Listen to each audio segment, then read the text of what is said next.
But the Chinese don't have an election, but they're going to have a change in generations. It is likely that there might be some elections in Germany, and reading the papers today, in the UK there may be some, certainly Mr. Cameron is having some problems. And there are a variety of elections all over. So you have the major countries shifting leadership or having elections, and I think that they will impact upon each other. In addition to that, and I pointed out in my remarks a little bit, is there's a whole other phenomenon going on, and that is lack of confidence in institutions. And it's across the board. It's whether you're talking about international institutions. Here we are in New York, and there's just been the UN General Assembly, which kind of always seems like a gathering of everybody and thinking that this is a really viable organization.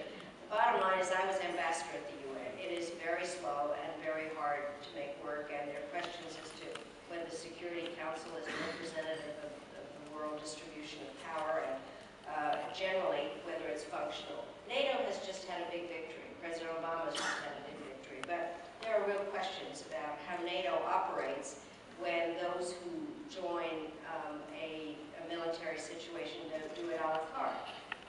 I had been asked by Secretary Clinton and then by Secretary General of NATO Rasmussen to head a group of experts that were supposed to, that we did help to develop a new strategic concept for NATO.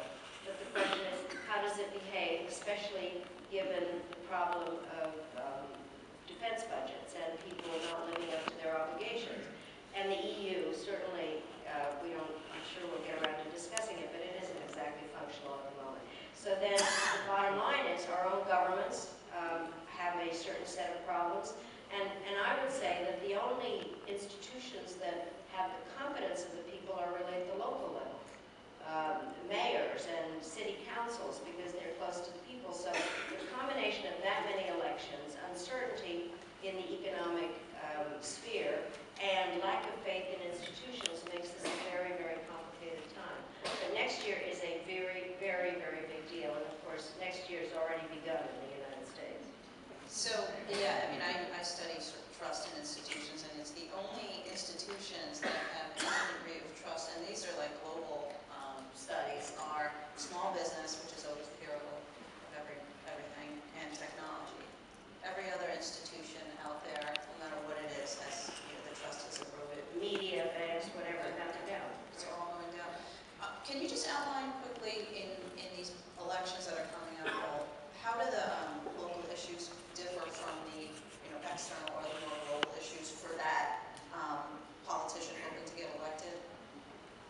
I think more and more they're linked, and I think this is the hard part. I think that what President Clinton ran on is the economy stupid. The bottom line is that what is going on in each country, I think for the most part, has to do with the economy, which is how the average person is affected on a day-to-day basis in their lives. The issue, however, is that the economy is interdependent in every way. And so I listen to the radio during the night, and I always wake up with a lot of useless information like baseball scores or whatever. But also, one of the first things that is out there is how are the markets in Asia doing? And whatever the markets in Asia are doing overnight, that will affect our markets, and then it affects everything else. It's the waterfall effect of things. And so even though people make the distinction between domestic and foreign policy, they are very much affected by each other. And so I think that it's very hard, and you'll see this in campaigns, I think, except for what's already begun as China bashing, is that for the most part, the candidates will say they don't know where a particular country is. At least one candidate has said that already. They're not really interested in, quote, foreign assistance, but they are interested in talking about how jobs are created, what is who has created the job problem. And so there is a focus on domestic issues. And I really can't blame people. I think that it is very hard for somebody that is out of a job to worry about what is happening in Kenya or Somalia or what is happening in some part of the world that they think doesn't affect them. And yet there's an awful lot that's happening in the Middle East that does affect our daily lives. Yeah, it's too many degrees removed to communicate effectively that connection, I think, for the average person and the average soundbite we allow to let in. Let's talk about China for a minute. So Todd Buchholz was here earlier, and he showed a chart which I guess elucidated the connection between China opening up to more trade and a dramatic decline in poverty and starvation levels. I mean, it was amazing. In China. In China. Yeah. In China. So, how do you? Is there another country on the horizon of that change that you see? I hope there are many, but I'm not that optimistic. How do you? I guess, what does it take to eliminate abject poverty and starvation in other countries? I know that's a very simplistic question and impossible to answer, Well, but you will. No, but let me say this, is I wrote a book called A Memo to the President-elect, and I laid out a bunch of what I call umbrella issues that had to be dealt with by the next president, whoever that was going to be when I wrote it.